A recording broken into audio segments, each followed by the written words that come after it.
All right, let's go ahead and get started. So I'll introduce myself. Everyone on this webinar is going to introduce themselves as we get to them as a speaker. So I'm Minna Walsh. With regard to the college, I'm a past president, and I'm also the chair of the writing group that wrote the health policy statement on the importance of flexibility in career for the career of cardiologists. So let's just start just a little bit with why did we feel that that was important to write a health policy statement in the college, and this is a picture of the Jack paper that we wrote. When the college feels that there's some issue that needs to be addressed in society, in cardiovascular medicine in particular, or on behalf of our members, we often put together a writing group and write a health policy statement. The beginning of this statement really came from our efforts at diversity, equity, and inclusion in the college. And we know that our field as a field is much less flexible than other fields of medicine, including, for example, OBGYN, which is a really high call profession. Quite flexible, though, in a lot of areas of flexibility for that profession. So we're very aware of the fact that people don't always go into our field because of this lack of flexibility. And we also have issues with regard to early career people needing time and space in order to have things happen with regard to family planning, et cetera. But then on the other hand, in our workforce, we also have senior cardiologists who sometimes are in practice settings or institutional settings that don't allow for flexibility and don't, you're kind of in an all in or all out mode. No opportunity to step down. So we thought hard and long about this and assembled the writing group that you see on this paper, and some of whom are going to be here to talk tonight. And so this is an important document. We'll provide the link to the Jack paper for you. But we want to engage you tonight in a discussion about your feelings about flexibility in the workplace and give you some examples from our various backgrounds and how we view the possibilities of moving flexibility forward in the practice of cardiovascular medicine. It's really important to know that we focused on cardiologists only in this health policy statement. We knew that we couldn't address everyone. We couldn't address cardiovascular surgeons or the entire care team, who are very much important members of the college. And we think that we're going to have some further study of this in other fields. So that's kind of an overview. And I'm going to introduce Dr. Lakshmi Mehta as my co-moderator. Thank you, Minnow. Hi, I'm Lakshmi Mehta, and I'm the Chief Wellbeing Leader at The Ohio State University Wexner Medical Center. And at the college, I serve as chair of the ACC's Clinician Wellbeing Work Group. As one of our ACC's wellbeing efforts, we're hosting this webinar specific to wellbeing issues that impact our members. And it's the start of a three-part series on this recent health policy statement on career flexibility in cardiology. I just really want to briefly discuss, the intersection of autonomy and flexible schedules and how that intersects with our well-being. Healthcare is a fast and demanding field, and when we don't have our autonomy, we can struggle. We need to feel that we can make some independent judgments and decisions in our work. And when we have that autonomy, healthcare professionals are more likely to feel satisfied and fulfilled in their roles, and they can tailor their approaches to patient care better, and they can adapt to the needs of their patients and their profession. And when this sense of autonomy not only promotes job satisfaction, but it fosters a culture of trust and collaboration amongst healthcare teams. Whereas flexibility has a significant role in improving well-being in healthcare. And when our work hours are not flexible and long, we're more likely to experience high levels of stress and burnout. And so figuring out how to impact flexibility in our careers is important, not just from a burnout perspective, but from a DEI perspective, allowing all to feel welcome and belonging in this field, and that it is for all. Research has shown that healthcare organizations that prioritize autonomy and flexible schedules, you tend to have lower turnover rates, higher employee engagement, improved patient outcomes, and definitely lower burnout. So if a healthcare professional feels valued and supported, they're more likely to provide better care for their patients, and there's increased trust with their healthcare providers. So a recent published article in JAMA this summer examined well-being by utilizing a cross-sectional survey to study physicians and nurses who were practicing in U.S. Magnet Hospital. So it was more than 16,000 nurses and more than 5,000 practicing physicians. And 1 out of 3 of the physicians said that they were experiencing high burnout, and 1/2 of the nurses were experiencing burnout. Interestingly, more than 1 in 5 physicians reported they were going to leave their current hospital if they could in the next year.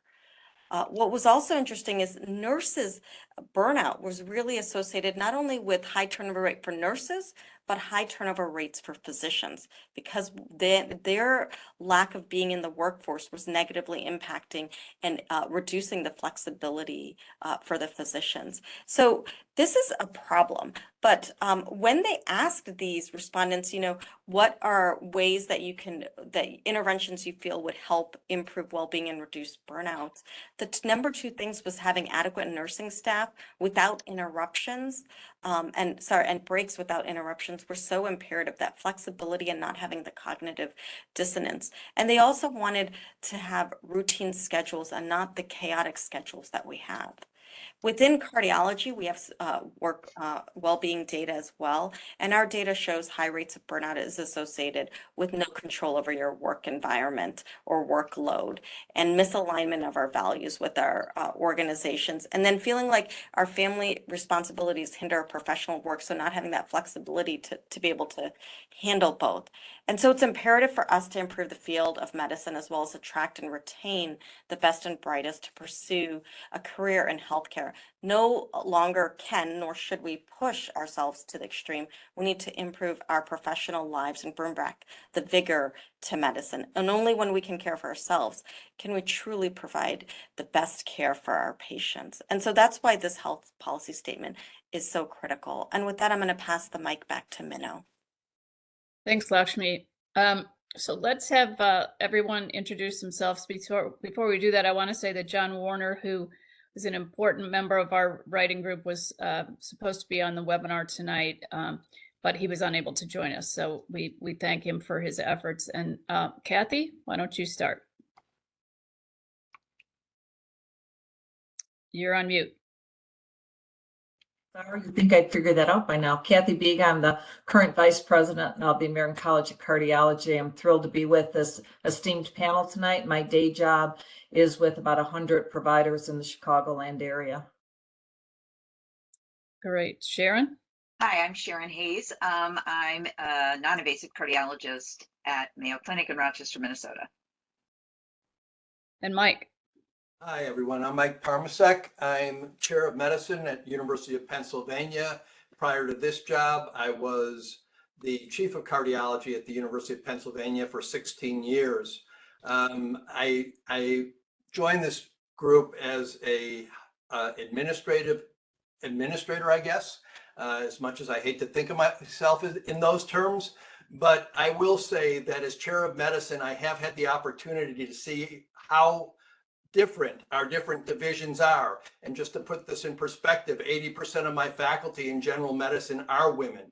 So flexibility is part of what they do, and I've learned a lot from them, and we try to apply the same rules from one division to the next. And that has really, really opened my eyes. I also want to say that we're incredibly lucky, just a little bit of an advertisement.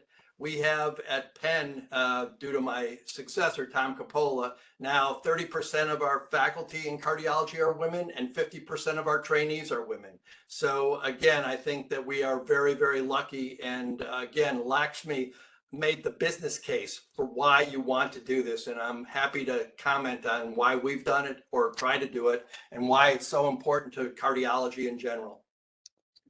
Thanks, Mike. Yeah, I think it's really important to understand that the diversity of voices that we brought together in the writing committee encompassed you as chair of medicine, John Warner, CEO of, at the time, actually UT Southwestern, and also Joe Cashone, who at the time we started the writing was vice president at Ascension, which is my health system, and now he's at Jefferson. And we needed that perspective as the employer. So we had that. We also had early career folks. We had senior folks. We had somebody who'd gone into industry. We had program directors of cardiovascular disease fellowships. So this was not a small group of people who only had one prism. We really encompassed a lot of different viewpoints. And Kathy, I wanna say that even though you weren't on the writing committee, you were the most vocal critic of the paper. And I've told Kathy this. It was an anonymous review process for the first time in the college, where I didn't know who the usually the documents you used to know who the people were, but I could tell because of the way she wrote things. I was like, that's Kathy Biga. So anyway, you made the paper better by your critique. And Lakshmi, I'll pass it back to you to start the discussion. You're on mute. Sorry, I'm following Kathy's precedents. We'll start with the panel discussion. I'll call out your names, but if there's something that you others that weren't called on want to interject with, feel free to do so. So we'll start with Sharon. Sharon, can you share which type of clinician would benefit from a flexible schedule? I love this question because what fool would not want some more flexibility? So I'll start there. And I think it's even been indicated in the beginnings of this conversation that often conversations about clinicians needing flexibility, we often go to that reproductive age woman. And that is often the most visible and public and often the highest need. But I think what this document talks about is, well, the full range of caregiving, because it isn't just when a woman has small children or a man has small children. There can be spousal or parents. I think there's also those biases, but when we think about wanting to try something different within our career, whether it's something like a sabbatical or being editor of our professional journal, which takes some time away, I think looking at ways that this system can give enough so that we can explore things that we want to do, that we have to do, and then toward the end of our career to continue to be able to contribute. And so that was why it was so important that you don't have to feel when you no longer want to take STEMI call that you're going to be put out to pasture, because those individuals who are later career have much to bring in terms of mentoring and education. So I think when I think about what clinician or what person doesn't need or want more flexibility, I think we all, if we were creative and thought about what the possibilities were, I think we'd all be looking for more of that for our autonomy. Those are great points. And, you know, in the past, it was often felt like flexibility was a woman's issue, and it isn't the case. And you also highlighted some points of the stigma around it. So if you were even late career deceleration, that stigma of how to do it, and you must be inferior if you're asking for that. So, but this document really highlights that it's for everyone, a flexible career. So great points. Michael, how do you support, or in your past supported, division leaders in creating flexible work environments? Well, first we start with the business case, and you made that business case for everybody. Faculty turnover is detrimental, and most of our faculty are the most valuable resource we have in any department, any division, any health system. And recognizing that as a starting point is really the key to working towards developing principles, transparent policies that govern how we allow people to do different things during the course of their career or during the course of even a given year. I think that the business case speaks for itself. I honestly believe, and I tell everybody, each of my division chiefs, the way that we will compete in our region is having the best faculty. And if we can make our work environment superior in terms of flexibility, you talked about what I like to call the Daniel Pink inner inner motivations, which are autonomy, mastery, and service. If you can provide that in a work environment, include flexibility, and then underlie it with equity and transparency, people will be happier working at those institutions. They'll stay at those institutions, and you have to basically continue to evolve as their careers evolve. Just a side note that as Sharon was speaking, that flashed through my mind. 2 weeks ago, I was talking to the first year medical students, and these were medical students who were considering early on careers in medicine. And basically, one of the key elements of a career in medicine that I told them was the most fulfilling was the ability to evolve and adapt during your career. I really feel like I personally have had 3 or 4 different careers at every stage of my career. And that for me has been incredibly fulfilling. And I think flexibility and transitioning to where you are in your life now is a key element in personal fulfillment, but also professional development and fulfillment. So I make that case to my division chiefs. And I think that they understand it, some of them better than even I do. And we try to walk the walk and talk the talk if we're going to do that.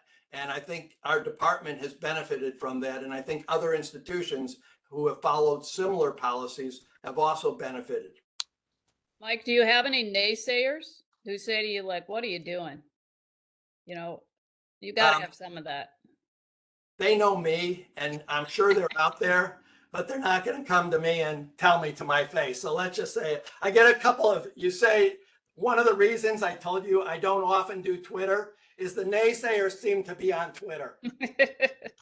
Yes, they are. Kathy, what about you for the same question? So not your division leaders, but you're an administrator.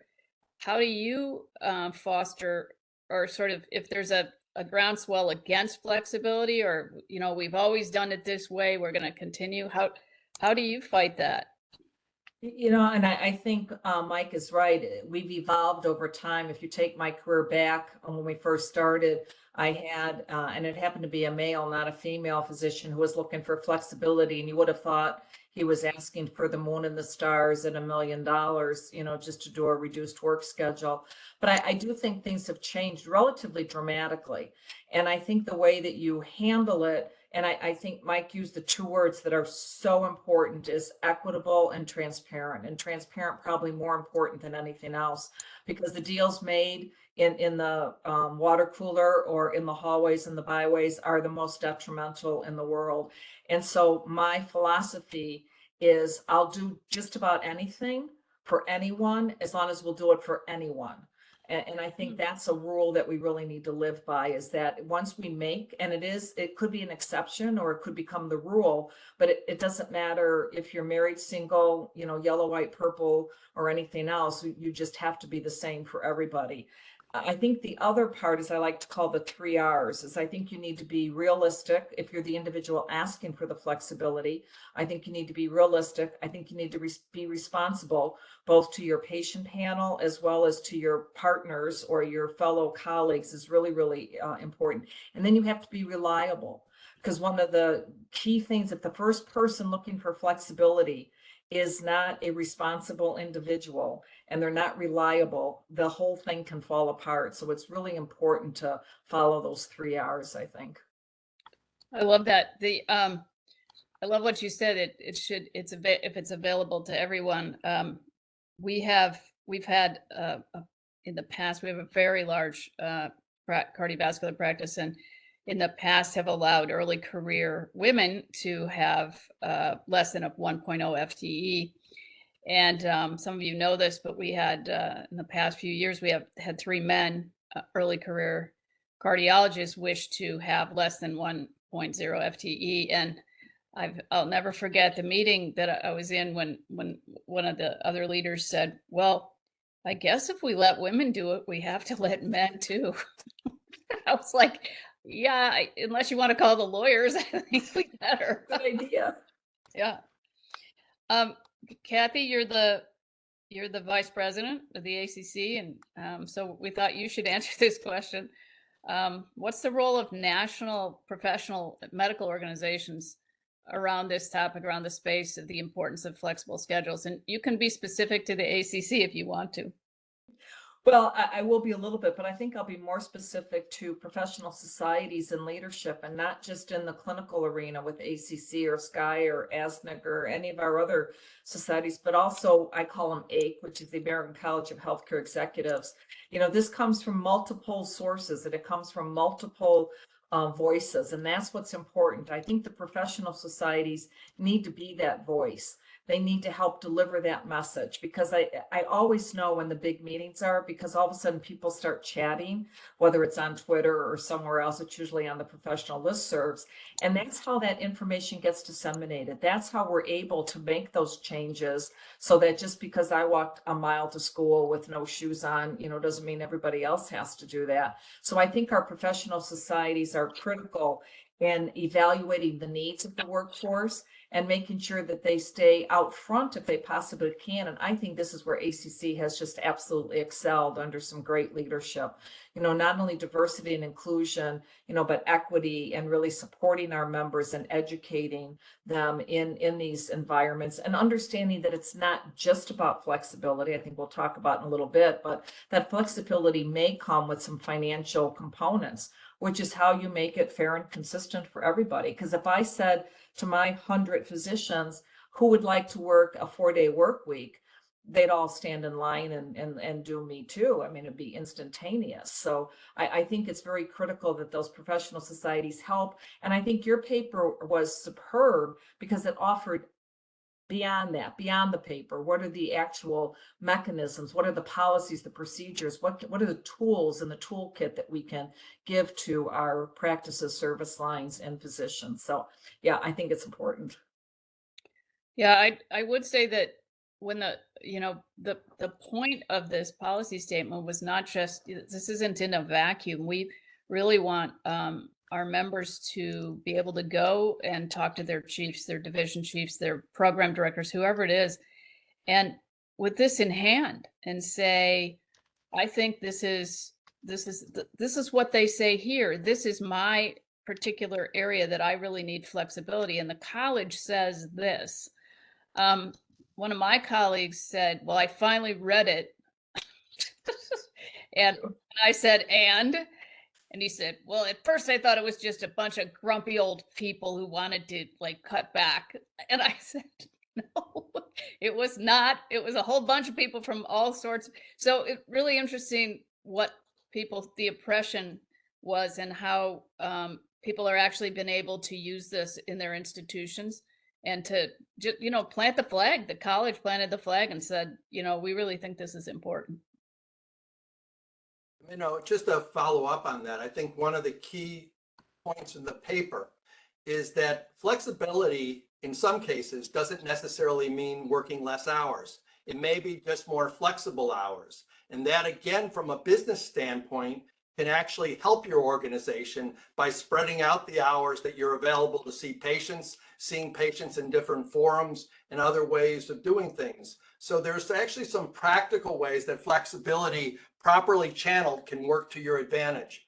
Just one other point I was thinking about as we were listening, and the key to getting this done for anyone that wants to come in and talk about it is lead time. You can't just snap your fingers usually, unless it's a obvious emergency, in which case we'll do anything we can to make that work. But the more lead time you can give us to get the coverage, to figure out the model, to figure out every element of this, the more likely we are to make this work for you. So think about lead time, and as soon as you're thinking about it, come in sooner rather than later to talk about it. That's great. Great advice.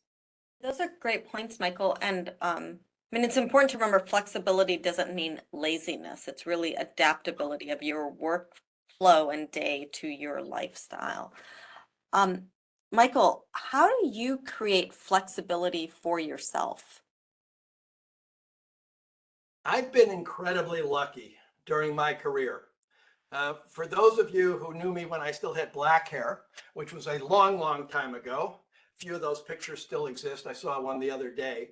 I started off as actually a bench basic scientist who also did the cardiovascular fellowship training program and ran the cardiovascular fellowship at University of Chicago in my early career. And what I like to tell people, one of the great things about going into science is you make your own hours. And for me, that has always been an important part of my life. My daughter, who's now 30 years old, was on the U.S. national fencing team. And my wife and I would go with her all over the world, watching her fence all these tournaments because I could decide when I was working. And that's actually one of the reasons I feel so strongly about flexibility, because I've been lucky enough to have a career that allowed me to do that. Now, I recognize in my new administrative role, it's not so new, I've been chair for 10 years now, but in my role as chair of the Department of Medicine, that clinical schedules are much more challenging and you don't have that same degree of flexibility necessarily. That being said, and I do think we know how lucky we are. Most of the people on these calls are either in large groups or at large institutions. I have 150 cardiologists in my cardiology division. That means I can arrange coverage. That means at any given time, somebody's going to be away, and we need to have intrinsic flexibility built into everything we do. So the scale makes it a lot easier for people in smaller groups where you may not have that cross coverage. It's a much more challenging situation to cover the patients. And I really, find that much more challenging and think that we're very, very lucky to be in these large organizations, but recognize irrespective of the organization you're in, flexibility is still important and all groups need to work towards it. Again, to me, it's about retaining the best cardiologists or faculty members, depending on what you have, and retaining them for the long term and letting their careers evolve. If you do that, you will be successful and your group will be successful. Yeah, I would add to that leaders need to assume that life happens, right? Yeah. This blindness to the fact that people who join our faculty or who are in training with us, who are in prime reproductive years, are not going to plan. In fact, we have data from surveys knowing that residents and fellows plan to have children during their training. So training programs need to plan from a workforce and a scheduling standpoint with that give. And whether you're a large practice or a small practice, sort of knowing that that's going to happen. Somebody's going to rupture their Achilles playing weekend soccer. I mean, all sorts of things happen to us that are unexpected. So planning those because they should be expected. But, from my own standpoint as a leader, and all of us we do have the privilege sometimes of being able to put a little give in our schedule, have that autonomy. And, getting back to Lakshmi's point, having some autonomy and control over your schedule is a huge burnout reducer. And so for my own, many of you know, I came on faculty at Mayo part-time. My husband is a cardiologist. I looked at the 2 80-hour work weeks and I didn't think that it was going to work with having children.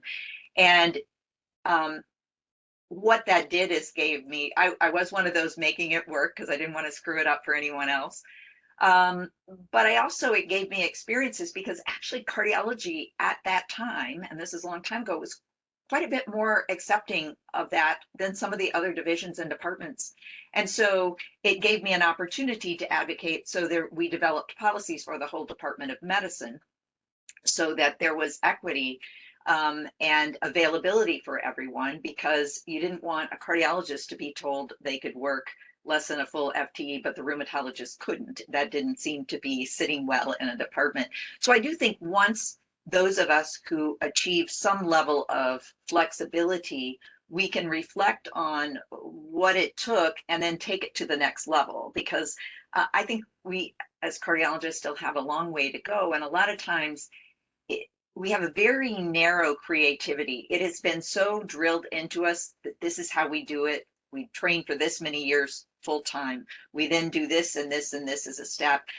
And there are very many ways to be a great clinician or a great researcher or a great leader.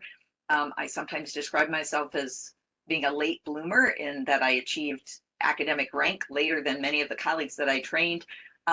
I don't regret a minute. I regret some things that I did and some decisions that we can talk about that, but I don't regret my career trajectory because it worked for me and my family and my career, honestly. You know, we had Kathy was at our, thank you, Kathy, for coming to our chapter meeting a couple weeks ago.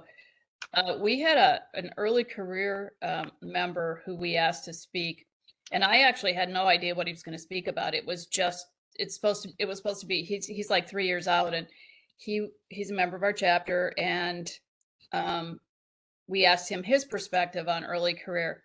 And it turns out that to make his family life work, his wife is a breast imaging specialist, and they have small children. And he was working at an outlying city, and it was really not working well with their family life at all because he had to actually sort of rent an apartment when he was on call. And so he told us this whole story about how his life changed when he took a locums job. Here's an early career person who locums is often mid and late career, what people do as an alternative to working, you know, full time in their practice. And his life, he said, is great. He started showing pictures of all the trips they've gone on because he's basically working very intensively in certain cities and very short periods of time, taking mostly STEMI call. And it was amazing. And I was watching the faces of the crowd. People were like, what? I mean, we knew this guy when he was a fellow. We didn't. So people, it's a new day. People, I think, are sharing even more than you might have experienced early in your career. I think people are saying, you know, I don't have to do this the way everyone else is doing it. Yeah. And I think more of us need to talk about our experiences.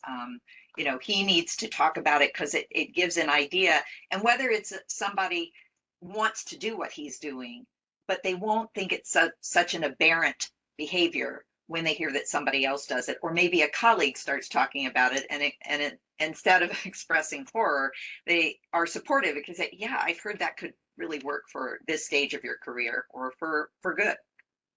Yeah, and I don't know his faculty. He wasn't a fellow of ours, but you know, I mean, are there faculty who are saying, what happened to so and so? What's he doing? I don't know.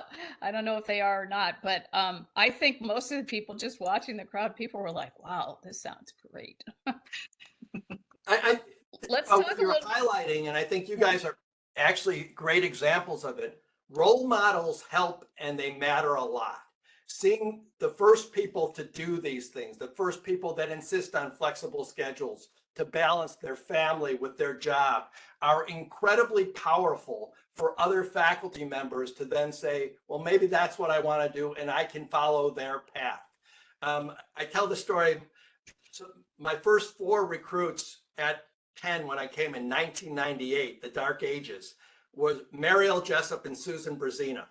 And both of those who are incredibly talented senior cardiologists now. Mariel's actually working for the AHA. I don't know if that's the competition or not.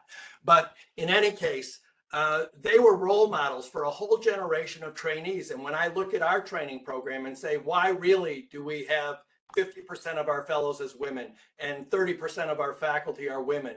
It's those two that set an example and showed everybody this is how you can have a career. Flexibility can be part of it, and you can still be successful and well recognized locally as well as nationally.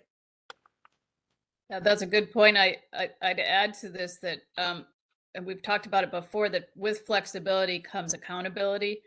And one of the early career folks who, in my practice, who he was going to have his day off. It was going to be a Friday, but we had this prospect of enrolling a patient in a research trial that involved a device placement that in the cath lab that he's the PI and the expert in, and he's like, yep, coming in, doing it, no question about it.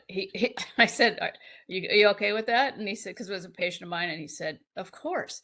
And I thought, this is how it works. This is where, you know, if you say, well, I can't do, because there was nobody else actually yet trained in this device placement. So that's kind of the way that you have to make it work on the other side too.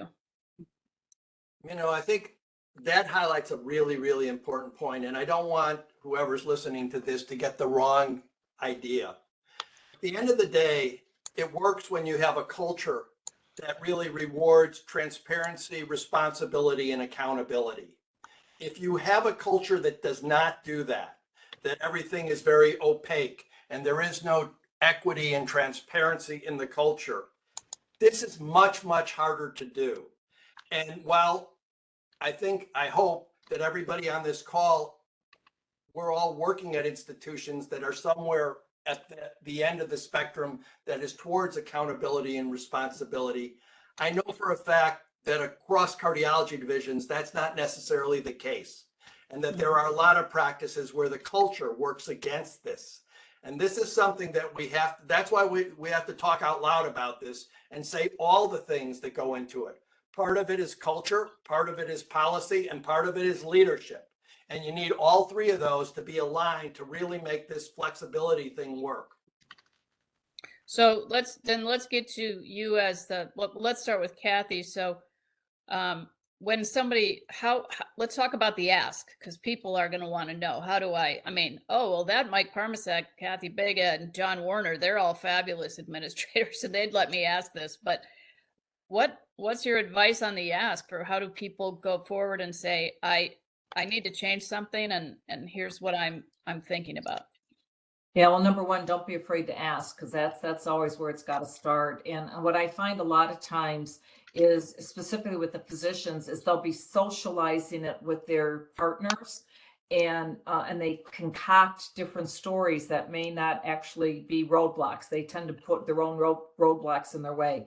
So much like Mike, we have a policy. It's in our physician guidelines. You're hired day one. You see the policy. We need 6-month notice. If you need a flexible work schedule, we ask for 6-month notice, because moving those pieces on the chessboard, as the panel has said, is quite difficult. Obviously, we've had crises abound, and we can turn on a dime. But if you want something very well structured, but don't be afraid to ask, but also don't be afraid to request something that may be far. We started with a job share. That's how it first started. Early career and a senior decided to job share. It was the most wonderful partnership ever. They did it. We had our senior partner work longer, and our junior partner had some special needs, kids at home, and it just worked out beautifully. But the other reality, and we're not going to talk about it, is that there always is a financial component to flexibility. So let's not pretend that there isn't a financial component. And that's a very interesting element. But in reality, if you're transparent about it, it's not a deterrent, because the reality is, and I have seen this over and over again, my flexible or part-time individuals can often be more productive than my full-time people. And there's a lot of reasons for that. But you've got to build that into the whole process. And so we did it. Well, number one, we had, we always call him the Pope, who started our flexible schedules, because when we started to look at it and review it, it was too rich financially. He said, everybody will want to do this. This isn't going to work. We've got to put a better, or we call it, it's a penalty, whatever you want to call it. You need honest people. As I said back at the beginning, you've got to be realistic, and you also have to be responsible for it and not take advantage of the system. So don't be afraid to ask, but also give people advance notice. Don't say, hey, in 2 weeks, my wife has got a full-time job, or my husband has got to do X, Y, Z, or my partner is doing this, that, or the other thing. But map it out and come with your suggestions, because it could even be something that we haven't thought about and might work out really well for the team. If you're non-invasive and you don't mind reading at home from 7 p.m. till midnight, and it fulfills the need of the group, don't be afraid to ask for it. That would be my suggestion. 6 months, but don't be afraid to talk. And are you, just in your practice, are you the person to have that conversation with, or is there I know you're dyad, so do you, where should that conversation be opened? They tend to come to me as mom. I'm not sure if that's exactly why. Every once in a while, they'll go to my dyad partner. Sometimes we have a governing body. They'll go to one of their partners. Sometimes they'll go to communication on a day-to-day basis is with their director that's on the boots on the ground with them in their office. It can come to us from a lot of different ways. I don't think there's any secret sauce as long as it comes to somebody and you're not just sitting there stewing about it or creating, as I said, your own roadblocks. So we're not picky about how it comes from. We don't have a hierarchical order. I just think who you're comfortable with, you can share some ideas and concepts back and forth. We do ask they come to our governing body if it's a first time and it's a unique situation, and I'll usually work with them behind the scenes to present their case, for lack of a better word, and it just helps them to think it through, because sometimes they just know what their endpoint is. They don't really think it all the way through. Yeah. And I would just emphasize to Kathy, what Kathy said about don't let the naysayers and your colleagues, because they may be very entranced or even be predictive of what leadership would say. So for instance, we had a recruit who really wanted to come on faculty part-time, and that was probably the only way that she would join us. And that individual was advised by several senior members of the department, oh, don't ask for part-time because they won't give you the job. Come on, work for full-time for several years and then ask for it. Well, when you really know you need it, that isn't the time to jump in.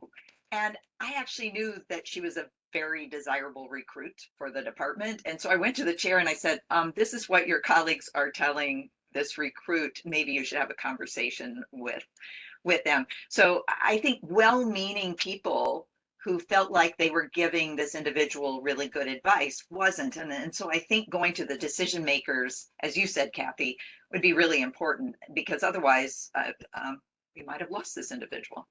Well, Yeah, and there's no harm in talking. I always say it doesn't hurt to talk.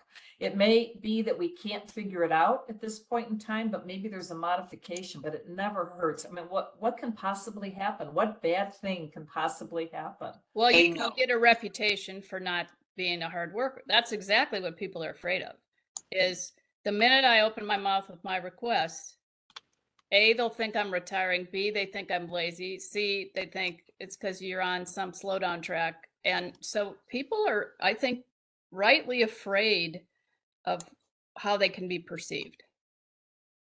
What about you, Mike? How do you advise people in a university to make the ask? Yeah, it's not really that different than what Kathy described. In fact, it's pretty much identical. The one thing I would point out, though, is that we are the most matrixed organization I've ever seen. And all of these policies are ultimately governed and reviewed by our HR people.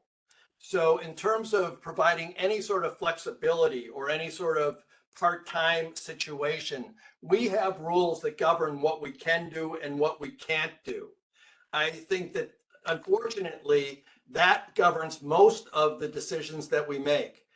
Ultimately, though, I'm not the one they need to talk to, except if there's a certain circumstance I'll point out. It's the division chief. In my case, for this group, it's the cardiology division chief, because they know all the pieces in their division in terms of how to fit the puzzle pieces together to achieve the flexibility that any given faculty member is looking at. And if by chance it violates sort of the general HR principles, then I get involved and I will advocate on behalf of why this should be an exception and why we should do things a little bit differently this time, because there's too many people in HR that like to fall on the rules. And that can be just it can limit what you really want to do. And my job is really to push back on those sorts of rules, not in any way that's not equitable, but in a way that recognizes we are a giant organization. We have to be equitable to everybody, but life is different for everybody. And one set of rules that cannot necessarily be applied to everybody. And when we need to make those exceptions, that's when I get involved. And that's my job. And that's honestly, again, I keep coming back to the business case. We want to recruit, retain, and develop the best people we can on our faculty as our care providers. And if we do that, it's good for the organization. And advocating for this sort of flexibility, even if it's a bit of a stretch with respect to HR, is my job, and it's what we should do. But I also want to point out, and I think Kathy highlighted this, at the end of the day, there's trade-offs. If you're going to work less time or do something different, there may be a financial cost to you. That should be something that should be anticipated in many cases. And I think, to be honest, most people expect that. That hasn't generally been an issue. I think that the people we have are people that want to be accountable and responsible, and they recognize that, for instance, you go from a full-time position to a 0.7 position, that you're likely going to be paid less for that. And they accept that, and those are the trade-offs that you have to make. Yeah, the only other thing I'll mention, you brought up an excellent point, is HR is there as a guidepost. Yes.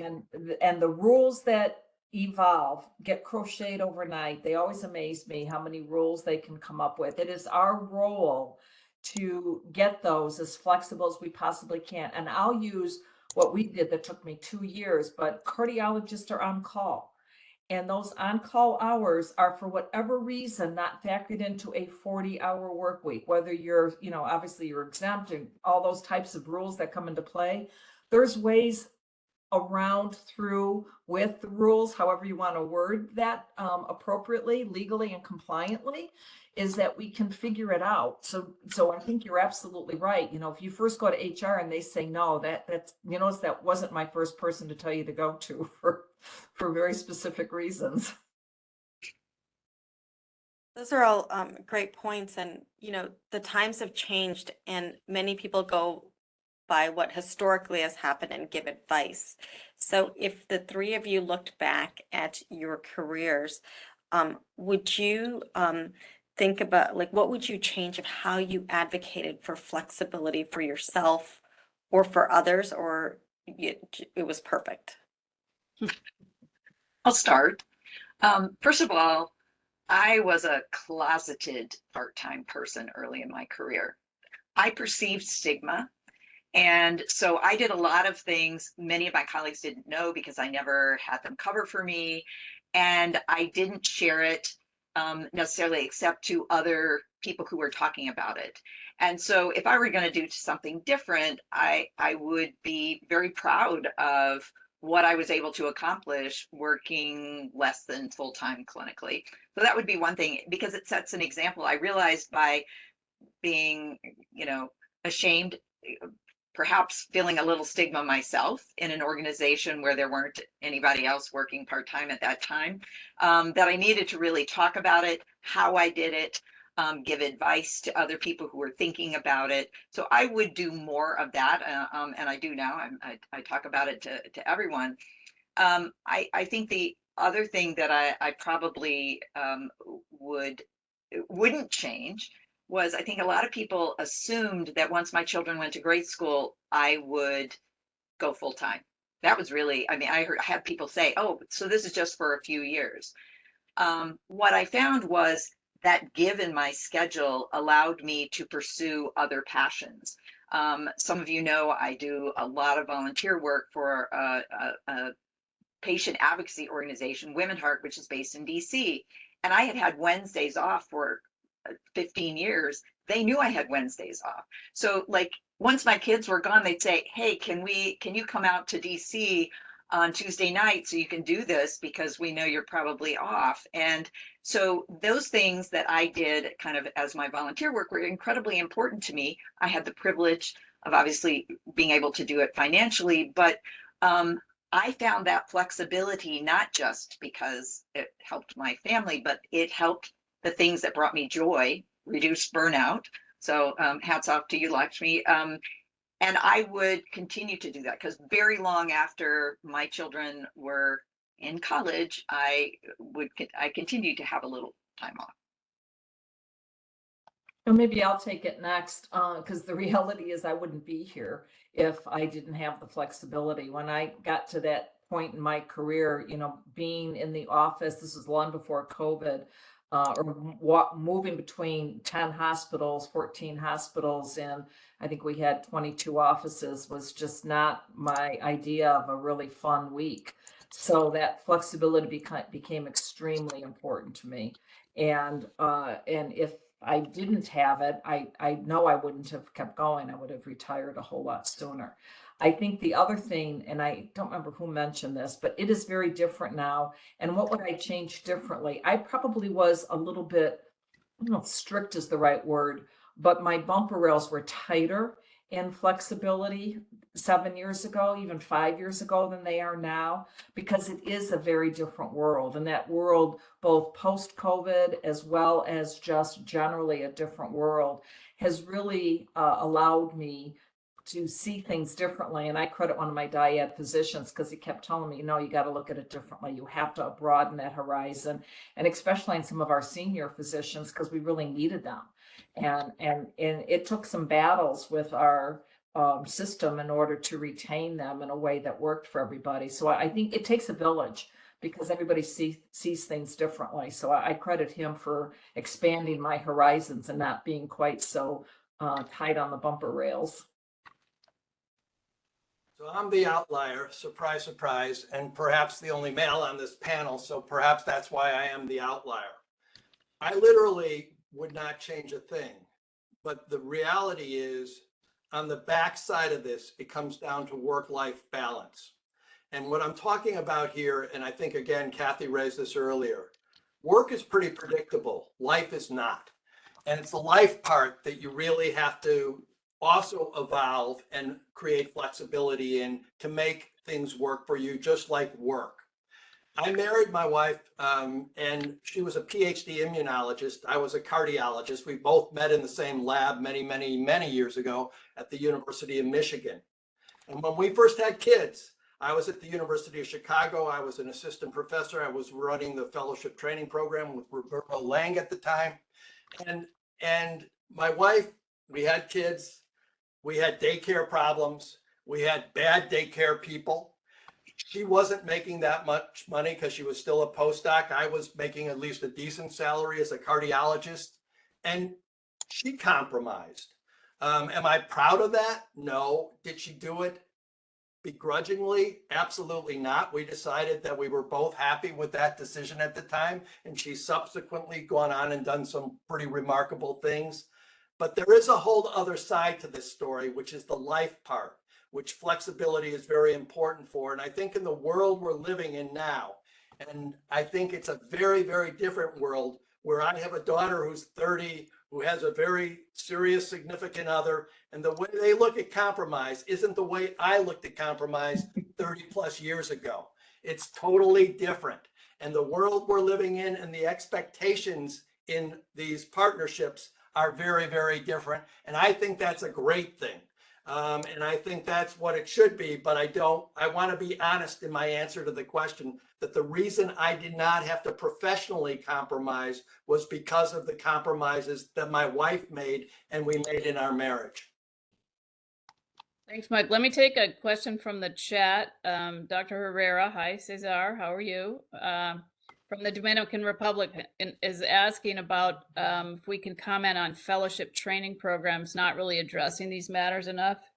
And I guess maybe I'll answer that because I think the answer's in the document for those of you who are fellows or who are program directors who might want to look into it. One of our fellow writing group members is Jim Arrighi, and he's currently the CEO of International ACGME, and he was previously the head of the Residency Review Committee for Internal Medicine and a cardiology program director, and he knows everything there is to know about cardiovascular education. So it's a very rich and dense area of the document. If you want to look at what ACGME requirements are, what the ABIM has to do with things, and how the college has called out those organizations to become more flexible. And I think in particular on the ABIM and ACGME fronts is to allow for flexibility in training so that people can have time off if they need it, no matter what they need it for.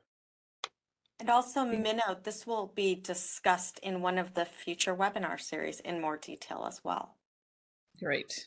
I think the other part that Cesar talks about, though, is something very real in our world, and that is this changing of jobs.